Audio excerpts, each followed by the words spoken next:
kami dito sa Maynila. Sabi nila, nakausapin kami nila. Matanong ko na sana po, kaya mo ba yun? Kasi akala ko training lang na. Hindi mo tali training. Tumawag na po, sabi niya, ma'am, na-aksidente po si Rene. Nalunod po. Mga kalipay din na mabalik, dakong opportunidad pero Casas. Kung gilang may panila o dali na unta mahitabo.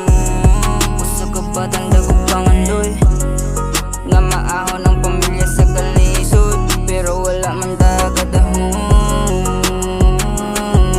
Ngani ang resulta, murag sa ilaha, basta pobre, gyud, natu sila na agad yeah. Unsaon man natu karon, dili na lang siguro ta magdahom. Matagan nila gustisya,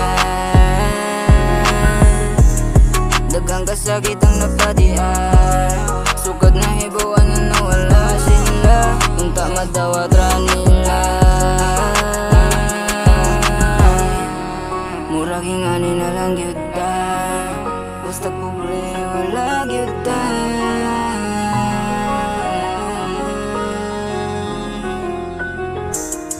Daghang kalipay din na mabalik, dakog opportunidad pero Casas. Kung gilang may panila og dali, dili na unta